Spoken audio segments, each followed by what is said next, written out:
सभासदों, माननीय अध्यक्ष जी,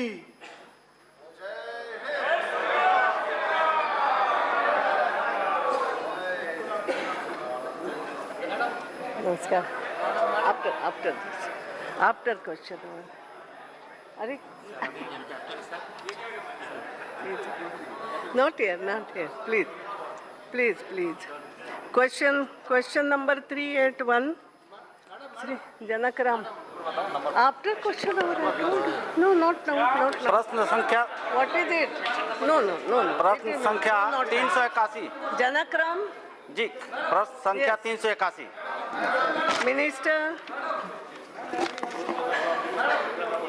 Minister, question number 381. सभापति, Thank you. Supplementary. No. धन्यवाद not अध्यक्ष a महोदय single जी। line.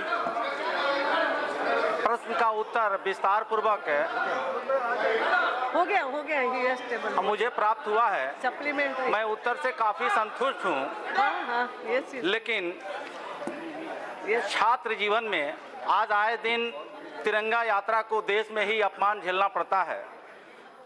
हम जब छात्र थे तो उस समय बचपन में शिक्षक लोग पढ़ाते थे कि जान देंगे, देश के लिए कुर्बानी देंगे, तिरंगा मेरा महान राष्ट्र झंडा है। लेकिन आज देश में ही तिरंगा झंडा को अपमान किया जाता है। मैं बधाई देना चाहता हूं अपने देश के प्रधानमंत्री आदरणीय नरेंद्र मोदी जी के आपके नेतृत्व में 70 साल आजाद भारत में पहली बार तिरंगा यात्रा निकाल करके देशवासियों को मैसेज दिया गया। गांव गली गरीब कुचे खुरवे में 70 साल में तिरंगा यात्रा का कोई जानने का प्रयास नहीं किया था।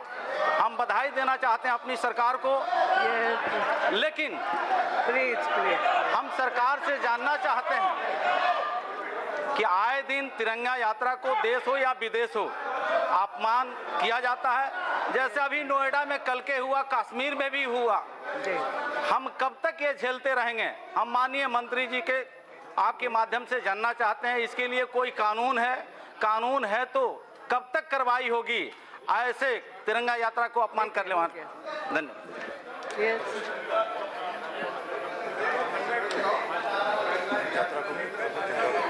Madam Speaker, in the specific context of the misuse of our emblem by Amazon, this incident, as I'm sure the House is aware of, came to our notice on 11 January. The government and its missions, this incident, Madam, happened only in 2 countries, not in all 14 countries which have an Amazon platform. This was in the US and Canada. And in this incident, our missions took immediate action, and the consequences of that immediate action were very positive. As you are aware, and as I'm sure the House is aware, there is no international law against this, but there is, of course, the will of the people of India and the will of this House. We may disagree on many things, but I am sure on this matter, we are all agreed that our national flag and our sacred icons cannot be used improperly. A direct consequence of our active intervention has been an apology from Amazon. After intervention in Amazon by the highest chief executive, Jeff Bezos, we have a letter of regret sent to the External Affairs Minister by the country head of Amazon. But most important, I'm very pleased to inform the House that Amazon has now taken proactively efforts to create preemptive software so that such incidents and such misuse is not repeated. Second supplement. मैं माननीय मंत्री जी के उत्तर से संतुष्ट हूँ, लेकिन हम ये जानना चाहते हैं, कल की ही घटना है अपने ही देश में नोएडा, जो चाइनीज कंपनी है, तिरंगा झंडा को उन्होंने अपमान किया। कश्मीर में भी समय समय से अपमान होते रहता है। ये भी मैं जोड़ना चाहता हूँ कि आए दिन जो करोड़ों करोड़ आस्था के देवी देवता उनका भी तस्वीर लगा करके कभी मार्केट में अपने ब्रांडिंग करके बेचने का प्रयास किया जाता है? क्या इसके लिए कोई कानून आप बनाए हैं, और बना है तो सख्ती से निपटने के लिए क्या आपका विचार है? धन्यवाद। मैडम स्पीकर, कानून हमारे देश में 1950 में पहले बना और उसके बाद 211 में भी एक और भी कानून आया जो थोड़ा बहुत संशोधन उस कानून में हुआ। ये कानून सिर्फ हमारे देश में लागू हो सकता है और जो इंडियन सिटीजन्स बाहर भी रहते हैं उनके ऊपर भी ये कानून लागू हो सकता है। अगर हमारे देश में किसी भी तरह का हमारे राष्ट्रीय ध्वज का अपमान हो या हमारे जो आइकॉन्स हैं उनका अपमान हो तो हम ज़रूर कार्रवाई करेंगे। Thank you. आपकी अनुमति से यहीं से प्रश्न कर रहा हूँ। माननीय अध्यक्ष जी, आपको बहुत बहुत धन्यवाद एक महत्वपूर्ण विषय पर प्रश्न करने की अनुमति दी। प्रश्न तिरंगा का अपमान, चप्पल, जूते, इस प्रावधान इस प्रकार से है और उत्तर में माननीय मंत्री जी ने राष्ट्रपिता का भी अंतिम में उल्लेख किया है। अभी स्वच्छता अभियान जो चल रहा है और कचरा जिस डस्टबिन में, कूड़ेदान में डालते हैं, हमारे यहाँ छत्तीसगढ़ में भी कई जगहों पर हम लोगों ने देखा है राष्ट्रपिता महात्मा गांधी का चित्र कूड़ेदान में लगा हुआ है और उसके फोटो भी खींच करके सरकार को हम लोगों ने दिया है और समाचार पत्रों में भी आया है। तो मैं माननीय मंत्री जी से बहुत विनम्रतापूर्वक जानना चाहता हूं कि क्या स्पष्ट आदेश, स्पष्ट प्रावधान विदेशों में तो नहीं हो सकता पर अपने देश में तो हो सकता है, इसलिए अपने देश में क्या आप कानून बनाकर इसको सख्ती से तिरंगे के अपमान, राष्ट्रगान, राष्ट्रपिता के अपमान को रोकेंगे? अध्यक्ष जी, जैसे मैंने पहले कहा है, कानून बना हुआ है और कानून का पालन निश्चित तौर पे हर जगह होना चाहिए और हो रहा है। Thank you. Question number 382 Shri Rajiv Satav ji. 382। Yes minister. Sir, सभा पटल पर रखा गया। पूछिए। अध्यक्ष जी, मुझे बहुत बहुत धन्यवाद, आपने ये सवाल पूछने का मुझे मौका दिया। अध्यक्ष जी, जो सरकार का जो जवाब था, उस जवाब में सरकार ने ये कहा है कि नाइट शेल्टर के लिए अभी कोई उनके पास प्रोविज़न नहीं है।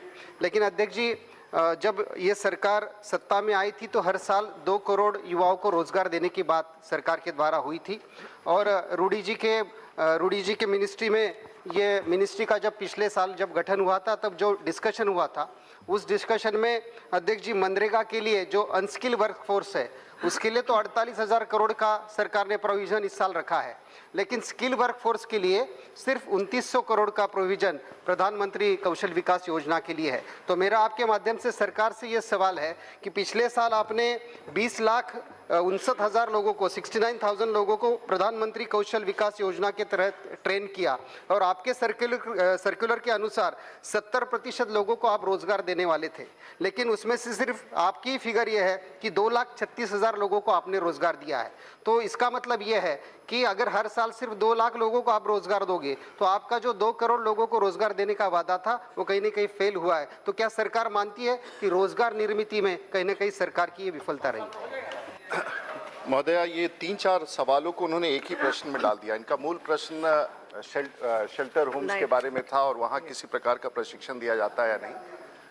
मूलतः ये सवाल सोशल वेलफेयर सेक्टर का है जिसमें शेल्टर होम्स होते हैं और अभी तक ऐसा कोई प्रावधान नहीं किया गया है। जो इस प्रकार के शेल्टर होम्स बेसिकली दिल्ली और बड़े शहरों में जो मौसम के कारण उनको वहाँ रखा जाता है और रात को वो आश्रय लेने आते हैं और उनको प्रशिक्षण दिया जाए, इस प्रकार का अभी तक हमारे मंत्रालय में कोई प्रावधान ऐसा नहीं है। इसके अतिरिक्त उन्होंने कहा कि प्रधानमंत्री कौशल विकास योजना के तहत 70% नौकरी देना है। शायद इस पूरे योजना के परिभाषा में मैं बताना चाहूँगा, जो प्रधानमंत्री कौशल विकास योजना के तहत जो प्रशिक्षण का काम चल रहा है, इसमें पहले जो योजना थी उसमें कोई मानक नहीं दिया गया था कि ये जो बच्चे ट्रेन होके जाते हैं उन्हें कंपलसरी रूप से एम्प्लॉयमेंट भी लेना है। हम लोगों ने अब, क्योंकि ये 100% ग्रांट स्कीम है और वैसे लोगों के लिए है जो या तो ड्रॉप आउट हैं, देहात में हैं, गरीब हैं, और उन क्षेत्रों में ऐसे संस्थाओं, ऐसे केंद्रों की स्थापना करके उनको प्रशिक्षण दे करके रोजगार के दरवाजे तक पहुंचाने का मार्ग प्रशस्त करना है। और मूल रूप से जब ऐसे बच्चों के बारे में बात करते हैं तो वो बच्चे वैसे हैं जो एंट्री लेवल, जिनके गांव देहात में रहने पर 2,000-3,000 की भी आमदनी नहीं हो, उनको थोड़ा प्रशिक्षण दे करके एंट्री लेवल जॉब तक पहुंचाना है। और इसलिए हम लोगों ने इस मानक को कंफर्म कर दिया है कि अगर 100 बच्चे कहीं किसी संस्था में प्रशिक्षित हो रहे हैं इस योजना के तहत, तो 70% को एम्प्लॉयमेंट की परिभाषा हम लोगों ने 3 कर दी है। या तो वो जो प्रशिक्षण केंद्र है या प्रशिक्षणार्थी है वो उनको रोजगार के दरवाजे तक पहुंचाए, जो डेली वेजेस पर भी हो सकता है, पारिश्रमिक पर भी हो सकता है, और या फिर उसको हम लोग ये बच्चा जो बेसिक कोर्स करके निकलता है उसको अप्रेंटिसशिप के रूप में, अगर वो इंडस्ट्री में कहीं जाके काम करता है तो उसको भी हम लोग एम्प्लॉयमेंट की कैटेगरी मानते हैं। और तीसरा है कि ऐसा बच्चा जो प्रशिक्षित होता है, अगर वो सेल्फ एम्प्लॉयमेंट के लिए, यानी कि अगर कोई बच्ची अगर ब्यूटिशियन का कोर्स करती है या कोई इलेक्ट्रिशियन का कोर्स करता है और वो अपने लिए स्नाइडर का 50,000 रुपये का किट बैंक से लोन में ले लेता है और अपना काम शुरू करना चाहता है, तो उसे भी हम एम्प्लॉयमेंट का दर्ज मानते हैं। आपने सिर्फ ये जो 2 लाख के आंकड़े दिए हैं, ये हमारे एक योजना के तहत है, पूरी सरकार की योजनाओं का आंकड़ा यहाँ से नहीं। हमारे जिस प्रकार से हमारा सकल घरेलू उत्पाद बढ़ रहा है, जिस प्रकार से औद्योगिकरण बढ़ रहा है, जिस प्रकार से फॉरेन इन्वेस्टमेंट आ रहा है, इससे जो वातावरण उत्पन्न हो रहा है, आपको मैं ये दावे के साथ कह सकता हूँ कि आज भी इस देश में एंट्री लेवल जॉब्स की बड़ी आवश्यकता है। और मेरा अपना अनुभव है कि पिछले 6 माह में हम लोगों ने उत्तर प्रदेश में लगभग 14 स्थानों पर हम लोगों ने कैंप्स लगाए, जहां लगभग 92,000 बच्चों का फुटफॉल हुआ, और वहां बिना जो सामान्य रूप से समाज में प्रशिक्षित थे उनको हम लोगों ने लगभग 12,000 नौजवानों को उनके स्थान पर एंट्री लेवल जॉब्स का एम्प्लॉयमेंट लेटर दिया। तो आज भी देश में एंट्री लेवल जॉब्स के लिए, जो नीचे स्तर पर होता है, जो फैक्ट्रियों में उपयोग हो, जो सर्विसेज सेक्टर में उपयोग हो, आज भी बहुत बड़े पैमाने पर जॉब है, और उसके तरफ हम अपने प्रशिक्षण करके इन बच्चों को आगे ले जा रहे हैं। इसलिए आपने 3-4 सवालों को एक जगह कर दिया है।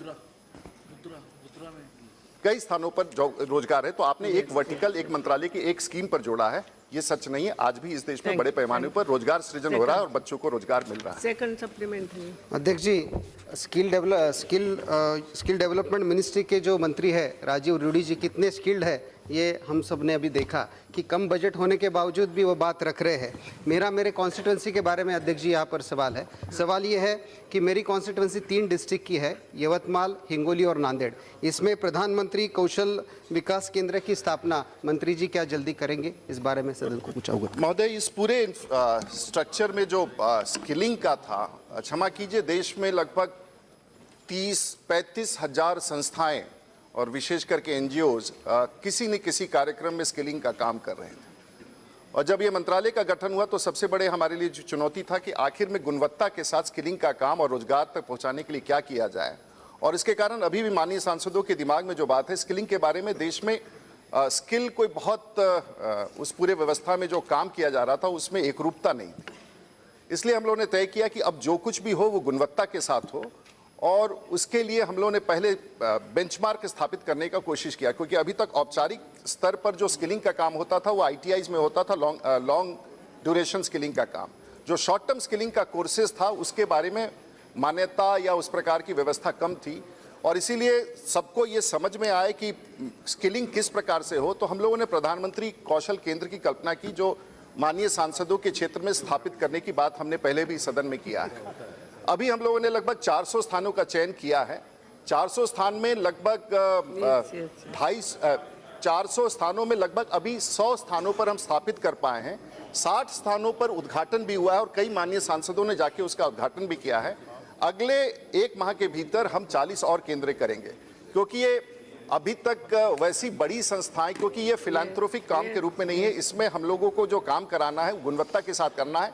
एक हब हो जाए जिला में जहां इस प्रकार के प्रशिक्षण माननीय सांसद देख सके और इसके छोटे छोटे स्पोक्स विभिन्न योजनाओं के पूरे जिला में फैल सके। हम कोशिश कर रहे हैं और ये प्रयास है कि अगले 6 माह के भीतर कम से कम 250 स्थानों पर संसदीय क्षेत्र के भीतर करें। मैं माननीय सांसदों से ये भी आग्रह करूंगा कि हम लोगों ने जो ट्रेनिंग पार्टनर्स हैं वो गुणवत्ता के साथ चुने हैं। हम उनसे लगातार ये कह रहे हैं कि माननीय सांसदों को उसमें उनके साथ जोड़ना, उनको कॉन्फिडेंस में लेना, साइट सिलेक्शन करना और जो ट्रेनिंग का काम हो उसके साथ उनको जोड़ना है। इसलिए हम लोग ये कोशिश कर रहे हैं, लेकिन इसमें अभी भी कमी है जिसको हम पूरा करने का प्रयास कर रहे हैं। Thank you. Shri Dhananjay Mahadik, short question and short answer both are expected. धन्यवाद अध्यक्ष जी।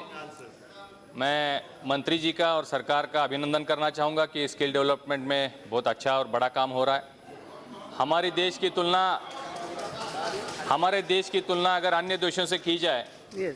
तो स्किल डेवलपमेंट में हमारे देश में वर्क फोर्स सिर्फ 2 या 3% है सर, और अन्य देशों में जैसे जापान और यूरोप में 15% है, चाइना में तो 30% के करीब है।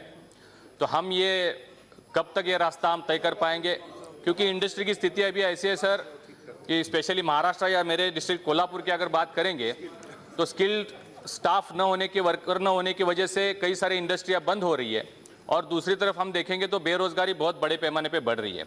हमारा स्पेसिफिक क्वेश्चन था नाइट शेल्टर में हम ट्रेनिंग हमें देना चाहिए, आपने उसमें जवाब में कह दिया है कि आप ऐसी कोई प्रोविज़न या अभी कोई मानस आपका नहीं है। तो मैं आपसे यह अनुरोध करना चाहूँगा या जानना चाहूँगा कि ये मानक हमें तय करने में कितने साल लगेंगे। आपने अभी बोला बजट कम है, फिर भी ये बेरोजगारी और इंडस्ट्री, इसका अगर इसको मैच करना है, स्किल इंडिया है, स्टार्टअप इंडिया है, मेक इन इंडिया, कई सारे प्रोग्राम चल रहे हैं, तो इसमें अगर इंडस्ट्री को बढ़ावा देना है तो स्किल स्टाफ की और स्किल्स फोर्स की जरूरत है। तो हम कैसे इसको कोप अप कर पाएंगे, मैं आपके माध्यम से जानना चाहूँगा।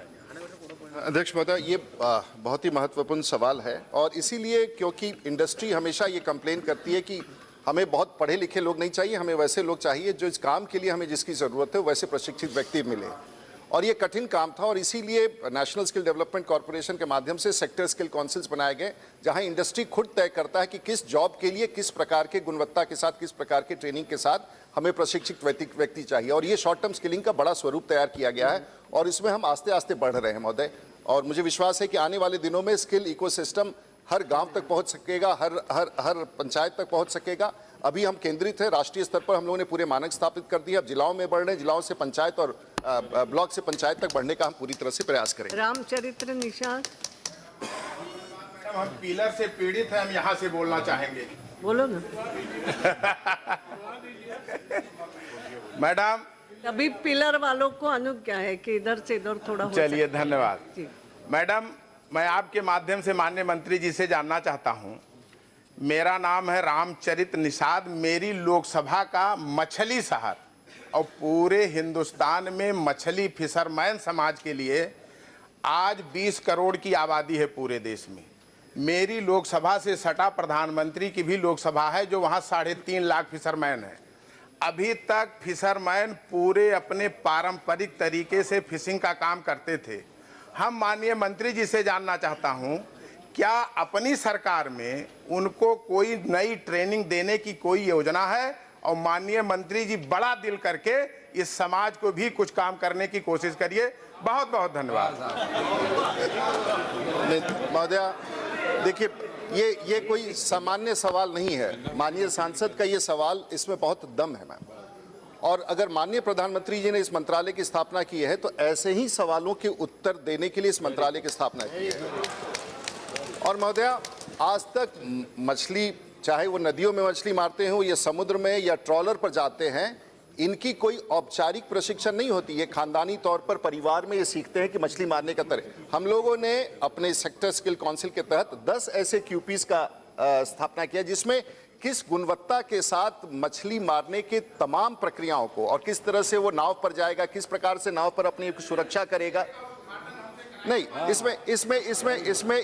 इसमें महोदया, ये सब हम लोगों ने सिस्टम बना दिया। अब मुझे सबसे बड़ी चुनौती है कि आखिर इस समाज को प्रशिक्षण देने के लिए और उस बात को पढ़ाने के लिए जो वो तैयार करके लाए हैं, हमारे पास लोग नहीं है। पहले ऐसे प्रशिक्षण देने वाले लोगों को, जो वैसे मछुआरे जो पढ़े लिखे भी हैं और इन सब चीज़ों को समझते हैं। हमारे यहाँ वाइजैक के सांसद है, बैठे हुए हैं, वो उनका पहले ट्रॉलर का व्यवसाय था, वो पूरा का पूरा बंद हो चुका है।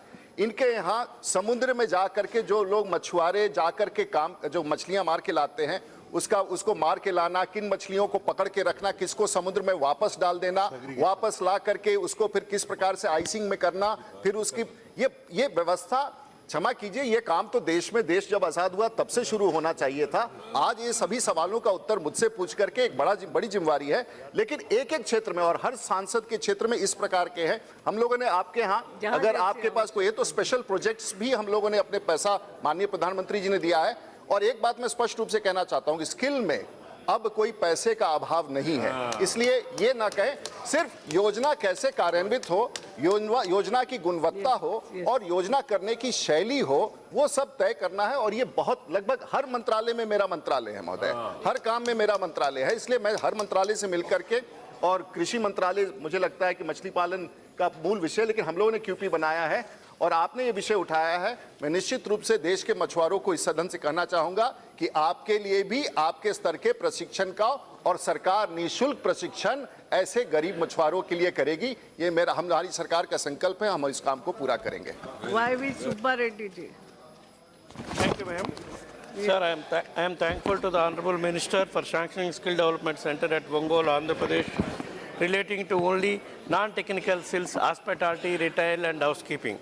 The Skill Development Center now is playing very important role, not only in providing skills to the people, but also helps in getting employment and setting up of the small units also, sir. But in turn, provide employment to others also.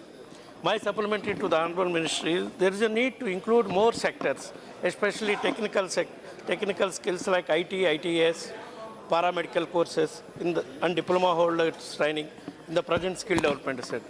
When he will, Honorable Minister will consider to include these sectors, and also to we require support to the providing boarding facility to the students and employed youth, sir. This one, I want a clear answer. I'm very thankful to the Honorable Minister. He is from the state of Andhra Pradesh, from the constituency called Ongole. He has himself, I do not know, but he has said that a center has been established and there are 2 trades in which training is going on, and he has also admitted that these boys are being taken for employment. So there is some proof that this scheme has taken off and we have to do. But he wants that more number of such schemes should be gone. It's the capacity of the training partner who has to do it, whether he is able to mobilize more children to the center, and whether he has the facility and the trainers to have more people to train them. So this is one case example of Ongole. And the other aspect they said, it's absolutely true that after some point of time, the catchment area of a particular center will dry up. So it is very important to have some residential facilities. We are exploring, and I've asked my ministry to examine the possibility of setting up hostels for all these children who come there, and poor children who come there who could be trained. So hostel facility and these Pradhan Mantri Kaushal Kendra which are being established would become a hub of short-term skilling of credibility, which would be under the supervision of the members of parliament. Yes. And we will give every possible support to these PMKKs who are functioning good. And from the hub, we'll try to establish spokes so that integration takes place and monitoring can also take place under the supervision of honorable members of parliament. Narayan भाई कछाड़िया जी. बहुत बहुत धन्यवाद महोदया. मैं आपके माध्यम से माननीय मंत्री जी को और सरकार को बहुत बहुत बधाई भी देता हूं, और माननीय मंत्री जी को संज्ञान में लाना चाहूँगा कि कौशल विकास मंत्रालय के अधीन कार्यरत क्वालिटी कंट्रोल ऑफ इंडिया और प्रशिक्षण निर्देशालय डीजीटी प्राइवेट ITI संस्थानों को मान्यता देने हेतु अपने जिम्मेदारियों को एक दूसरे पर मढ़ने का कार्य कर रहे हैं, जिसके कारण देश के विभिन्न हिस्सों में प्राइवेट ITI के स्थापना हेतु दिए गए आवेदनों पर कोई कार्यवाही नहीं हो रही है, जिससे हमारे माननीय प्रधानमंत्री जी ने जो देश को कौशल भारत बनाने की योजना को प्रभावित कर रही है. अंत में मैं माननीय मंत्री जी महोदय से जानना चाहूँगा कि देश में प्राइवेट ITI के स्थापना हेतु कितने आवेदन QCI में लंबित है और इन लंबित मामलों को निस्तांतरण हेतु सरकार को कितना समय लगेगा? ये महत्वपूर्ण सवाल है मैम. और जो ITIs माननीय प्रधानमंत्री जी के निर्देश पर जो पूरे ITIs आज लेबर मिनिस्ट्री से निकाल करके स्किल मिनिस्ट्री में दिया गया, और उन्होंने एक संस्था की जिक्र की है जिसका नाम है QCI. वो भी सरकार की ही एक संस्था है और एक दूसरे मंत्रालय में है जिसको क्वालिटी एक्रेडिशन का काम करना पड़ता है. उस पर मैं कोई टिप्पणी नहीं करना चाहूँगा. माननीय सांसद खुद जानते होंगे कि किस गुणवत्ता के साथ कितने काम करते हैं, और इस पर मैं घोर अध्ययन कर रहा हूँ. और मैं अपने कलीग मिनिस्टर से भी आग्रह करूँगा कि QCI के फंक्शनिंग पर थोड़ी निगरानी रखी जाए, क्योंकि बहुत सारे आरोप निकल के आ रहे हैं और वो संस्था हमारे अधीनस्थ नहीं है, लेकिन हम उसका रास्ता निकालने का प्रयास कर रहे हैं. जहाँ तक इन्होंने कहा कि QCI के कारण कई सारे ITIs के एप्लीकेशंस पेंडिंग है, कई सारे ITIs कोर्ट में चले गए हैं, क्योंकि हमारे बिहार के सांसद हैं, उत्तर प्रदेश के सांसद हैं, राजस्थान के सांसद हैं. महोदया, कहीं ना कहीं ITIs जो इस देश में 1956 से इस देश में स्किलिंग का मेन कोर्स था, उसके गुणवत्ता में गिरावट हुई है. हमारे यहाँ आटा चक्की के पीछे, किसी गौशाला के शेड में, किसी अस्पताल के पीछे के प्रांगण में 4 एस्बेस्टॉस का कमरा डाल करके आईटीआई इस देश में, और एक एक शहर में 200 आईटीआई खुले। पता नहीं कैसे उनको अनुमति मिली, कहाँ गुणवत्ता है। एक कैंपस में 2 गया के एक स्थान पर जब हमने जांच कराया, एक कैंपस में 2 आईटीआई का लाइसेंस था, एक आईटीआई उसमें था ही नहीं, और नंबर्स उसके दिए जा रहे थे कि इतने बच्चों का प्रशिक्षण हो रहा है। हम लोग आईटीआई का प्रशिक्षण परीक्षा को ऑनलाइन करने जा रहे हैं। और सदन के जानकारी के लिए कि अब आने वाले दिनों में जो आईटीआई खुलेंगे वो सेंट्रल स्कूल और देश के गुणवत्ता वाले प्रशिक्षण केंद्र के रूप में खुलेंगे, उसमें कहीं कोई कॉम्प्रोमाइज नहीं किया जाएगा। एक बड़ा निर्णय देश के सामने, मिनिस्ट्री ऑफ एचआरडी ने 23 लाख बच्चे आईटीआई से पास आउट करते थे, और 23 लाख बच्चे, मैडम पूरा देश को सुनना चाहिए, 23 लाख बच्चे जो पास करते थे उनको मैट्रिक का 10वीं का इक्विवेलेंट नहीं दिया जाता था, 12वीं का इक्विवेलेंट नहीं दिया जाता था।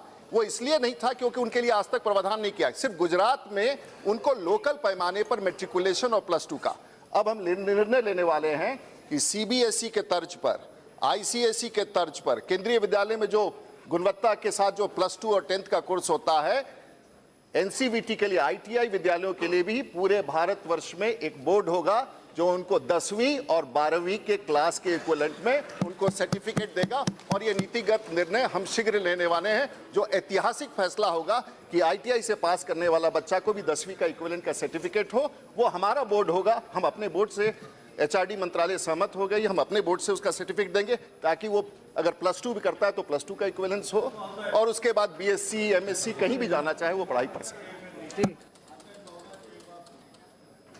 हम विधानसभा में भी 7 बार रहे, लोकसभा में 6वीं बार हैं। ये क्वेश्चन अवर होता है कि भाषण होता है?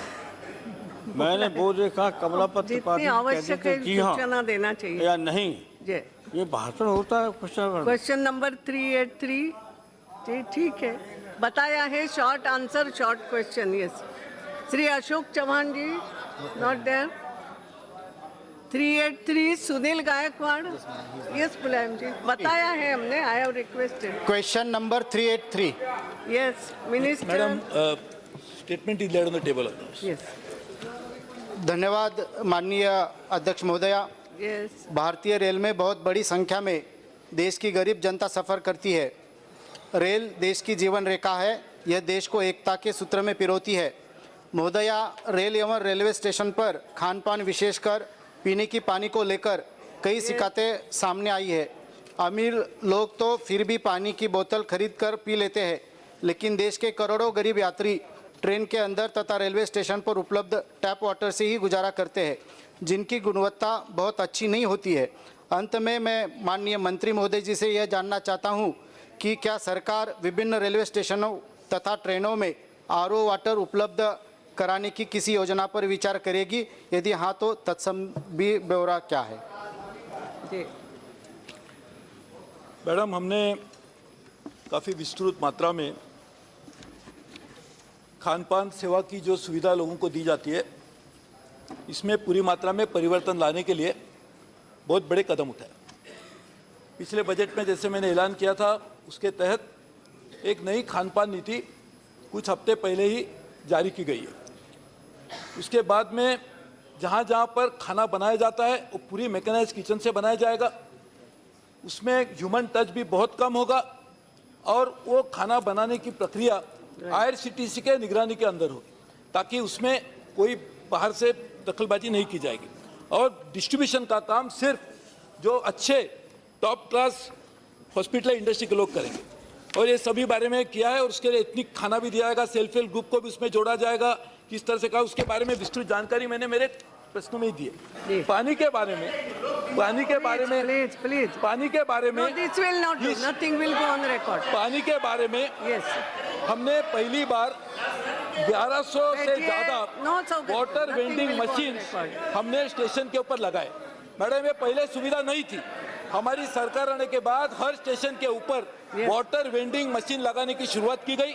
उसमें पहले जो पानी लोगों को 15-15, 20-20 रुपए में लेना पड़ता था, आज 30 मिलीमीटर पानी लेने के लिए सिर्फ 1 रुपया देना पड़ता है। 500 मिलीमीटर पानी देने के लिए 3 रुपया देना पड़ता है। और ये आरओ वाटर की सुविधा सभी स्टेशन के ऊपर धीरे धीरे लगाई जा रही है। साथ ही में हम सफर ट्रेन जैसी ट्रेन जो अभी हमने चालू की है, उसमें पानी का वाटर वेंडिंग मशीन उधर ही लगाया गया है, साथ साथ में कॉफी और टी का वेंडिंग मशीन भी लगा है। जो 2010 की, जो हमारे कुछ सदस्य वो 2010 की जो नीति बनाई गई थी उसके तहत सब कॉन्ट्रैक्ट दिए गए थे। वो 2010 की नीति के वजह से कॉन्ट्रैक्ट दिए गए थे, उसको हमने पूरी मात्रा में खत्म कर दिया और जिसके कारण आज जो शिकायत आ रही है उसको भी हम पूरी मात्रा में ले रहे हैं। You have any second supplementary? Yes, sir. धन्यवाद माननीय अध्यक्ष महोदया।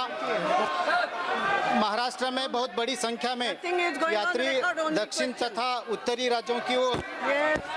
आवागमन करते हैं। इन सभी यात्रियों की खाने की गुणवत्ता के लेकर कई शिकायतें होती है, जिनमें से एक ये है कि क्षेत्रीय खाने की अनुपलब्धता। अंत में मैं माननीय मंत्री जी से यह जानना चाहता हूं कि क्या सरकार रेल यात्रियों के लिए उनके राज्यों में प्रचलित प्रादेशिक व्यंजनों को ट्रेन में उपलब्ध कराएगी, ताकि महाराष्ट्र समेत देश के विभिन्न हिस्सों में यात्रा करने वाले यात्री क्षेत्रीय व मनपसंद व्यंजनों को खा सके। धन्यवाद। क्या खाने मैडम, ये के लिए ट्रेन में बिल्कुल जाना? आवश्यक भी है और उसकी शुरुआत भी हमने की है। आज पूरे आंध्र प्रदेश में, तेलंगाना में, कर्नाटका में अलग अलग जगह में नया साल मनाया जा रहा है, महाराष्ट्र में भी। तो क्या वहाँ की लोकल कुजीन लोगों को क्यों नहीं मिलनी चाहिए? इसीलिए हम लोगों ने ई कैटरिंग की शुरुआत की। आज मुझे कहने के लिए खुशी है कि कुछ दिनों में हम लोग 1 लाख ईमेल लोगों को देने के लिए तैयारी की है, तो ताकि लोगों को अपने मनपसंद खाना, क्षेत्रीय खाना लोगों को मिलेगा और वो जो चाहते हैं उसी तरह से उनको मिलाया जाएगा। तो उसी तरह से वो खाना खा रहे, उनके लिए खाना दिया जाएगा। उसी तरह से आज हमने सेल्फ हेल्प ग्रुप को लेकर, मैडम सेल्फ हेल्प ग्रुप को लेकर हमने सेल्फ हेल्प ग्रुप महिलाएं वो खाना ई कैटरिंग के माध्यम से लोगों तक पहुंचाने के लिए व्यवस्था शुरू की है और ये भी मैं मानता हूँ बड़ा परिवर्तन है। Thank you. Raghavan ji. No, nothing will go on record. Raghavan ji. ये क्या है क्वेश्चन आवर के Madam समय Speaker, उठ thank you के for बात giving me करना। this No, I'm opportunity, sorry. madam.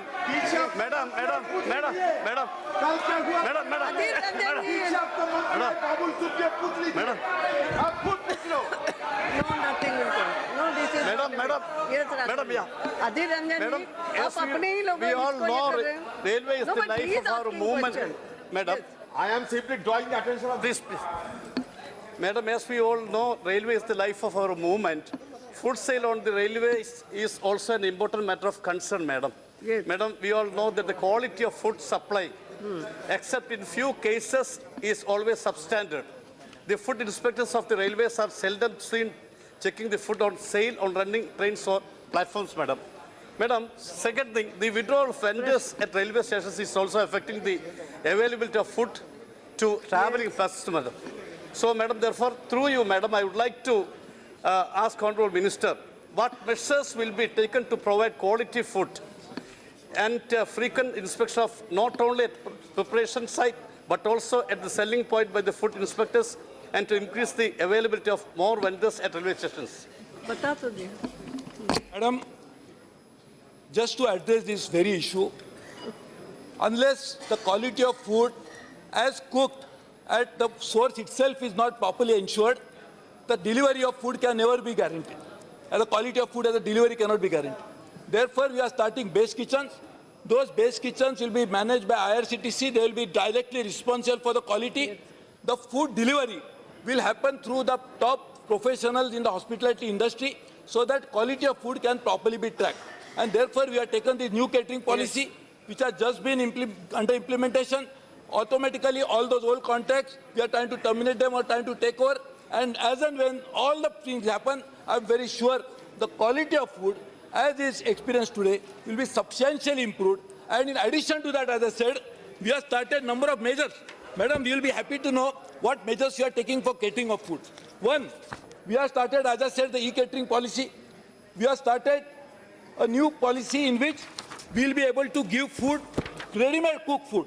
So you have to just add water and can do it. That's another option.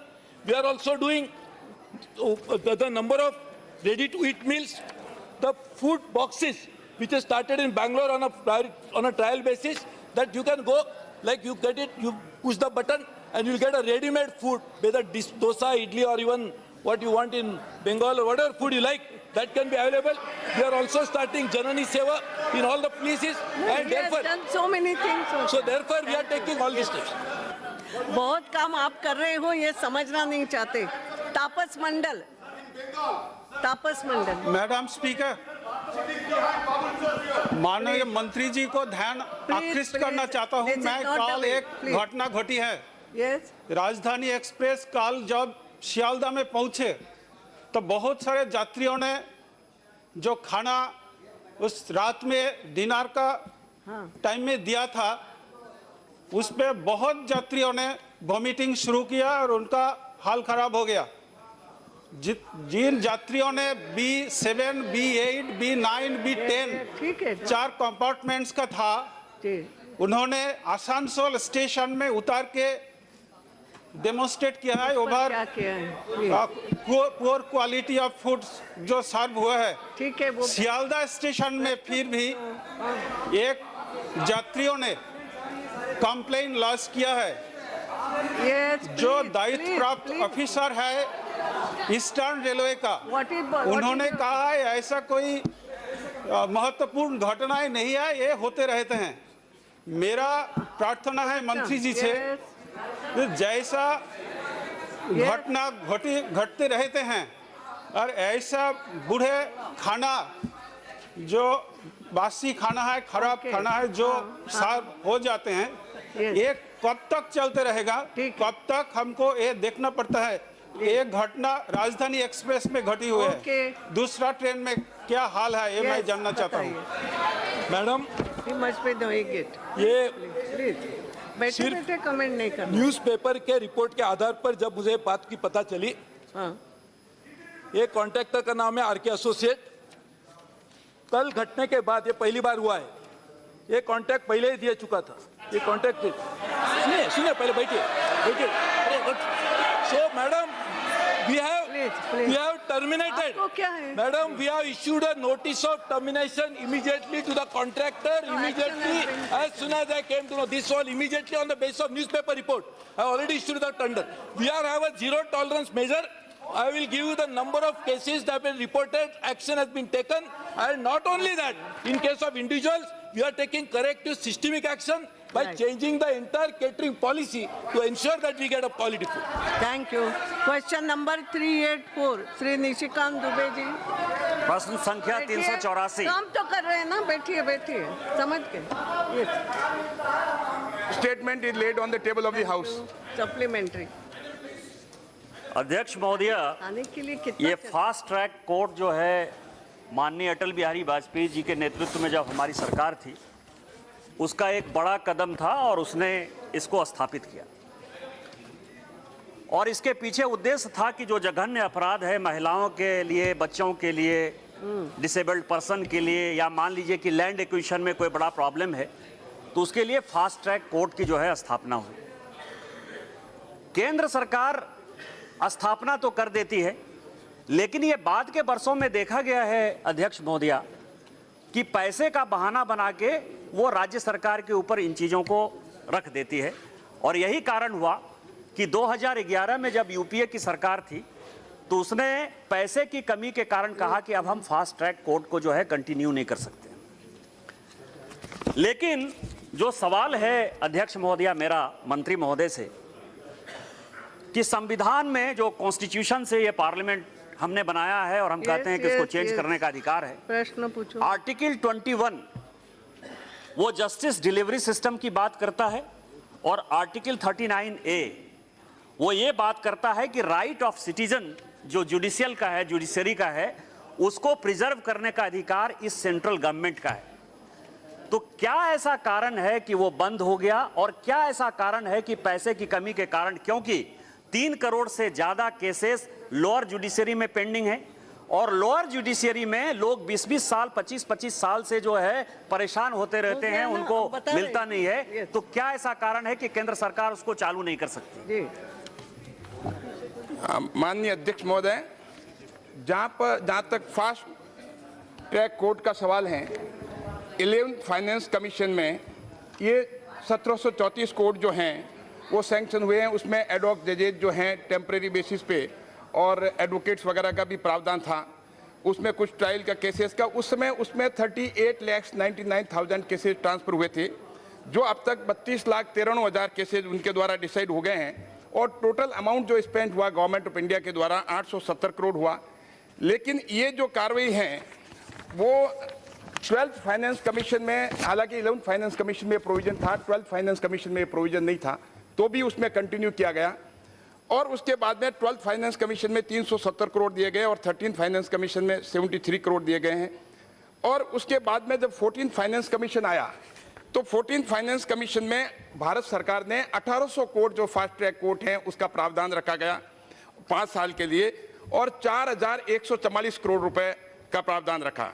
लेकिन अभी जो 14th finance commission state government को अर्ज किया कि additional fiscal space provided by the commission tax devolution जो 32% से 42% हो गया है, अब जो है वो स्टेट गवर्नमेंट को करना है, क्योंकि भारत के संविधान के तहत में कोर्ट को, सबॉर्डिनेट कोर्ट को एस्टेब्लिश करने के जो जुरिडिक्शन है, डोमेन है, वो स्टेट गवर्नमेंट का है।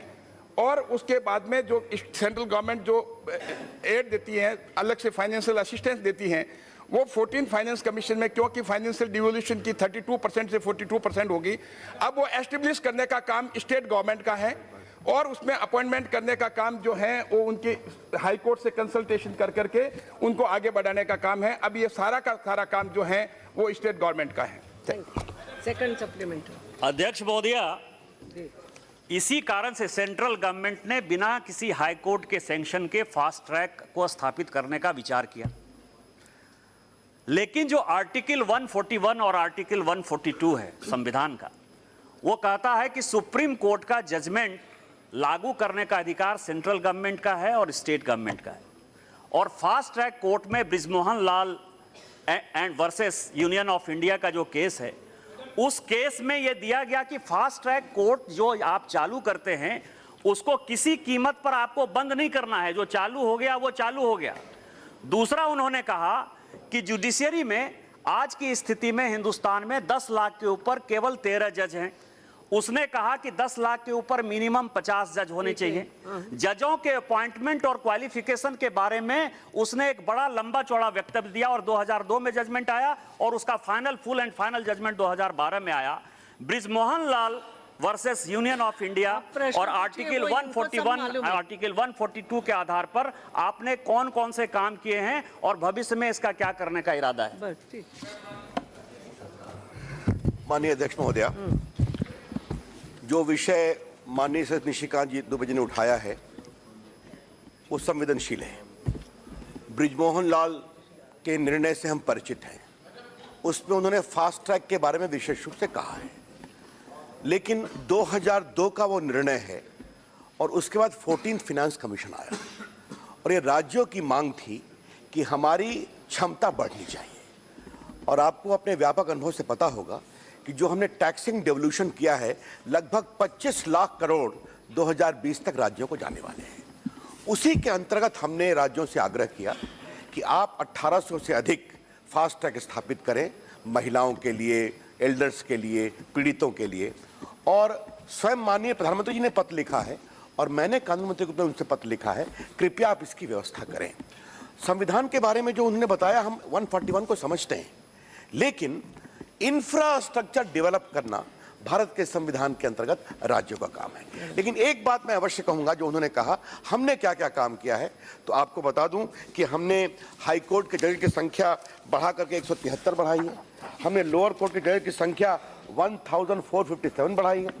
और मैं उनको विनम्रता से बताना चाहूंगा, और ये पीड़ा की बात है माननीय अध्यक्ष महोदया, कि अभी सबऑर्डिनेट जुडिशरी में 4846 पद खाली हैं।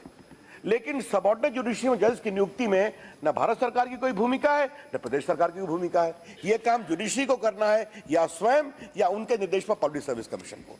तो ये भी मैं पत्र लिखता रहता हूं। और बाकी कंप्यूटराइजेशन, गवर्नमेंट लिटिगेशन कम करना, अंडर ट्रायल को छोड़ना, ये हमारा सघन काम चलता है। Thank you. मौसम नूर। Thank you, Madam Speaker. Madam, all over the country, especially in the urban areas, cases of crime and abuse against senior citizens, women, children and physically challenged persons are increasing day by day. Madam, my question is whether the government is planning to establish fast-track courts, especially to expedite cases involving these people, especially to give them justice. Yes. Thank you. I think, sir, that is a very, very, I would say, sensitive question. You're very right. It should be the bounden duty of all, the government of India and the state government, to ensure that legal access and redress to these vulnerable sections is given. And the proposal of establishing more than 1,800 fast-track court, which my distinguished MOS just mentioned about, is a part of that process. Yes. And we are trying to sensitize all the state government to fast-track it. Kalyan Banerjee. I agree with respectively with Mr. Nishikant Dubey that really before the Supreme Court delivered the judgment, when the Honorable Prime Minister was Mr. Atal Bihari Vajpayee, this conception was taken. But all of a sudden we have seen, and it was progressing like anything. Tremendous disposal was going on, but all of a sudden in 2011 it has been snapped. Benefits have not been given. Now, madam, everything has been carried over by all these states. Chart has been given to us, annexes. You will find from the chart, the first, so far the fast track court is concerned, have been created. First is Maharashtra, 100, first is, sorry, Uttar Pradesh, 183. Second is Maharashtra, 100. Third is West Bengal, 77. And Gujarat, all you claim about Gujarat, Gujarat is 0. Gujarat is 0. Madam, I am coming. Give me time. Now see, madam, I am coming kindly. So far the recommendation is concerned. Kindly see, Lord. Madam, this is very important. So far this recommendation is concerned. When we are third, West Bengal is third, and Gujarat is 0. When in the recommendation of 14th, recommendation 15th Finance Commission recommendation, please, madam, 14th Finance Commission, that in that case, West Bengal has not been, single amount has been recommended. Single amount has been recommended for the West Bengal. But Gujarat is concerned, recommendation is 400.59 crores. When Gujarat is not having any single, what is happening? Now, therefore, my question is before the Honorable Minister, why such a discriminatory attitude has been taken by the Finance Commission and etc. so far in respect of the West Bengal, and why only state of Gujarat is being favored simply because we have to take it that the Honorable Prime Minister belongs to Gujarat. That is the reason the discrimination is there. No allegation. I am sorry. 1 minute. 1 minute. I am sorry. No allegation. जनता गुजरात में भी है, जनता waste Bengal में भी है. Fast track courts जनता के लिए आप लोग करते हो. डोंट एलिगेशन नहीं करना और उत्तेजित नहीं होना. It's okay. Yes sir. Yes. Madam, no allegation. Yes. Madam, please. Madam, the first thing, yes, I would like to very gently remind the honorable member, yes, my very distinguished friend, yes, and to this honorable house, yes, that today not only Gujarat, but the people of India have reposed their trust in the leadership of Shri Narendra Modi, and repeatedly is being shown in every elections. Okay? Number one. Don't answer that. Please, please. अरे हमको बोल, अच्छा हमको आप बोलने देंगे क्या? बैठिए ना, क्यों झगड़ा करते हो? ये क्या उत्तर देते हो? बैठिए. Nothing will go on record like this. Only ministers answer. Question and answer. That is it. Now, madam, I think at times, please, no. At times, my lord, no comments will at go times, honorable speaker, people also give their answer. Let us respect their answer. It's okay. But coming to the specific query of the honorable member, yes, if he would be kind enough to refer to Annexure 3 of the reply which we have given very elaborately, a statement of number of fast-track court approved for 11th Finance Commission funding in 2000, functional as of 31/3/2004 and till 31/3/2011, till the last. Kindly see, Honorable Speaker, column 7 is Gujarat, 166 approved, earmarked 166, functional as on 31/3/2011, 61. Kindly go down bottom 29, West Bengal 152, 199 earmarked, number functioning till 109 till 2011. And the Honorable MOS has very rightly stated that this whole scheme continued till 2011. तो कहां से उनको समझ में आ गया कि zero वहां पर कोड था? ओहो प्लीज प्लीज ओहो गुजरात में थे उसमें जैसे भी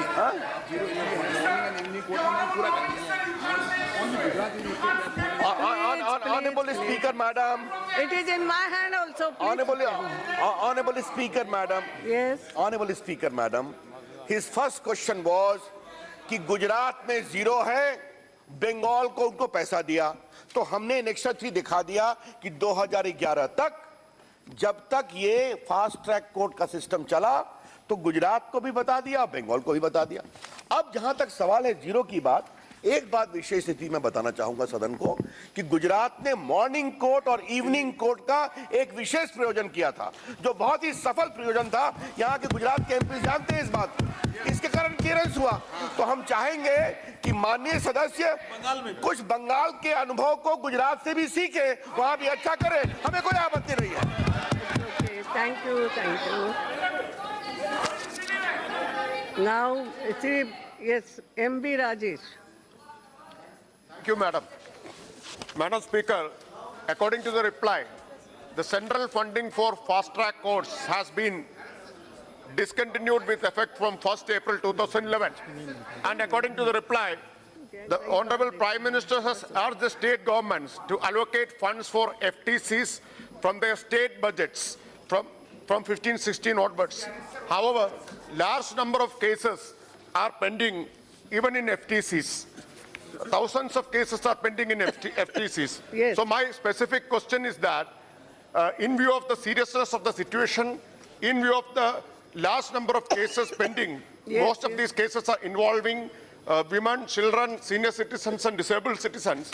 So in view of the seriousness of the situation, whether the government will reconsider the decision to discontinue central funding for to FTCs and whether the central funding will be reinstated. Yes. Thank you. Madam Speaker, on the issue of first principles that fast-track courts are important to fast-track these cases, I totally agree with the Honourable Member Mr. Rajiv. But Honourable the Finance Minister is sitting here. What has been done? Till 2010 it was to continue. It was continued for 1 year more in the previous government and for good reasons. Once the 14th Finance Commission came about, all the states wanted, we need to have more fiscal flexibility. And Honourable the Prime Minister, the Finance Minister agreed, all right, we will give you a 10% rise in the entire allocation. And therefore, as I said, today 25 lakh crore is going to go as tax revenue minus cess and surcharge to all the state governments, apart from other allocations. And what we are doing is, we are trying to sensitize both the Prime Minister and I have done. I would like to request Mr. Rajiv, you have got your government in Kerala from where you come. You please sensitize your Chief Minister. I have written a letter, the Honourable Prime Minister has written a letter, let fast track court be opened there, they are willing to cooperate fully. Thank you. Question number 385, Srimati K. Margatham. Not there. Minister. महोदया, विवरण सभा पटल पर रख दिया गया। Thank you. Bhola Singh ji. Yes. मैं अध्यक्ष महोदय बहुत बधाई देना चाहूँगा अपने माननीय प्रधानमंत्री जी को और माननीय मंत्री जी को, जिन्होंने देश को डिजिटल इंडिया बनाने के लिए बहुत अच्छी शुरुआत पहल की है। उसी का परिणाम है कि आज का युवा, पूरे देश का युवा सोशल मीडिया पर काफ़ी सक्रिय है और वो फेसबुक, ट्विटर और व्हाट्सएप पर काफ़ी सक्रिय हो रहा है। अध्यक्ष महोदय, देखने में कुछ घटनाएं ये भी आती हैं कि कुछ साइबर क्राइम वाले लोग फेसबुक पर अपनी फेसबुक पेज को हैक कर लेते हैं। तो माननीय मंत्री से जानना चाहूँगा, क्योंकि मेरा भी फेसबुक पेज हैक हुआ है मैडम, और मैंने कंप्लेंट माननीय मंत्री जी को भी की है, पुलिस थाने में भी की है, लेकिन कोई कार्रवाई उस पर अभी तक नहीं हुई। मैं माननीय मंत्री से जानना चाहता हूं कि क्या ऐसे लोगों पर रोक लगाने के लिए और ऐसी सोशल मीडिया पर कोई अपने फेसबुक पेज या ट्विटर को हैक करके उसका कोई मिसयूज ना करे, उसका कोई दुरुपयोग ना करे, तो ऐसी कोई सरकार ने व्यवस्था या कोई ऐसी योजना बनाई है कि ऐसे लोगों पर रोक लगे और ऐसी घटनाएं आगे भविष्य में ना हो? महोदया, जो मूल प्रश्न है वो consolidation between telecom service providers है। माननीय सदस्य ने जो प्रश्न पूछा है उसका इस मूल प्रश्न से कोई संबंध नहीं है। उनसे निजी तौर पर मेरी मुलाकात हुई थी और संयोग से उनका फेसबुक पेज जब हाईजैक हुआ तो उसको डील करने का इंतजाम माननीय रविशंकर जी के मंत्रालय में है, वो मेरे मंत्रालय में नहीं है। मैंने उन्हें सलाह दी थी और एक मिनट और उनके प्रकरण को मैंने अगर सारित भी कर दिया है, सरकार उसको देखेगी। Thank you. नीनोंग एरिंग। धन्यवाद अध्यक्ष महोदय, मुझे ये एक प्रश्न पूछने को आपने एक मौका दिया। आपके माध्यम से हमारे जो आदरणीय संचार मंत्री से ये जो आपका जो मूल्य प्रश्न है वो गुटबंदी यानी कि मर्जर के विषय में था, तो उसका जवाब तो मैंने देख लिया। लेकिन एक चीज़ है कि पूर्वोत्तर राज्यों में या खासतौर अरुणाचल प्रदेश में आप देखते हैं कि कोई किसी का बिजली का किल्लत होगा, पानी का किल्लत होगा या हमारे दूरसंचार का किल्लत होगा, तो लोग उसमें क्या होता है वो चुप रहते हैं। वहाँ के लोग बहुत अच्छे हैं और उन बहुत ही शांति तरह से रहते हैं। लेकिन अभी आपको मेरा जो प्रश्न मैं आपसे पूछने वाला है ये है कि अभी सर पिछले साल से आपने पूर्वोत्तर राज्यों के लिए एक टेंडर आप दिया था। मैंने कई चिट्ठियाँ आपको भी लिखा है और हमारे आदरणीय प्रधानमंत्री जी को भी मैंने लिखा है, तो इसका अभी तक कोई जवाब या उसका कोई फैसला नहीं हुआ है। इसमें आप क्या निर्णय लेंगे कि इसका जो टेंडर प्रोसेस है वो ऑलरेडी कंप्लीट हो चुका है, इसको जल्दी से जल्दी शीघ्र जो ऑप्टिकल फाइबर का जो केबल का जो ये जो है वहाँ उस संदर्भ में मैं आपसे पूछना चाहता हूँ कि इसको अगर शीघ्र ही नहीं करेंगे तो वहाँ अभी दूरसंचार का जो अवस्था है वो अभी भी नहीं सुधरा है। धन्यवाद मैम। अध्यक्ष महोदय, माननीय सदस्य ने दो प्रश्न पूछे हैं। एक वो ऑप्टिकल फाइबर ले करने का नॉर्थ ईस्टर्न रीजन्स में और दूसरा मोबाइल कनेक्टिविटी का।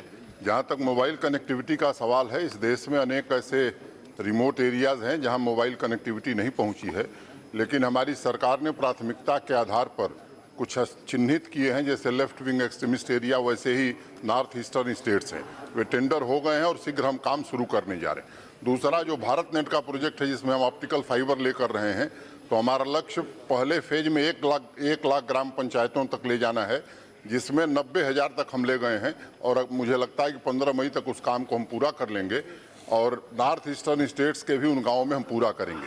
जो सेकेंड फेज है उसमें शेष 1.5 लाख ग्राम पंचायतों को हमें पूरा करना है, जिसमें मुझे लगता है कि देश की सभी ग्राम पंचायतों तक हम ऑप्टिकल फाइबर पहुंचाएंगे और हाई स्पीड इंटरनेट देने में समर्थ होंगे। वो प्रधानमंत्री जी और इस सरकार की सर्वोच्च प्राथमिकता है और उस काम में कोई लापरवाही नहीं होगी। Thank you. Question number 386, Senthilnathan, not there. Minister, जवाब सदन के पटल पर रख दिया गया। Thank you. Question number 387, Shrimati Meenakshi Lekhi, 387। Yes minister. महोदय, पटल पर रख दिया गया। यस।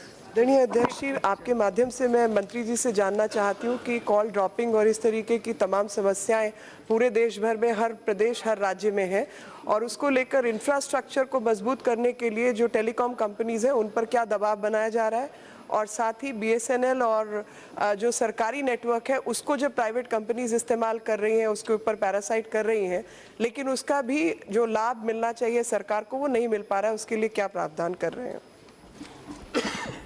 अध्यक्ष महोदय, माननीय सदस्य ने जो सवाल जानना चाहा है, कॉल ड्रॉप की समस्या वास्तव में इस देश में रही है और मैं बड़े जिम्मेदारी से बात कहना चाहता हूँ। पिछले 9 महीनों में 2,22,000 BTS इस देश में प्राइवेट टेलीकॉम ऑपरेटर्स ने और BSNL MTNL ने मिल करके लगाया है और एक IVRS सिस्टम हमने अभी पिछले दिनों शुरू किया है पूरे देश में, और उस पर 3 तरह के प्रश्न हम ग्राहकों से पूछते हैं और अब तक 16 लाख कॉल ऐसी मटीरियलाइज हुई हैं और 1 सप्ताह में उसका विवरण हमारे DOT मंत्रालय के वरिष्ठ अधिकारी बना करके in private telecom service operators को देते हैं और 15 दिन के अंदर अनिवार्य रूप से उन्हें जवाब देना होता है।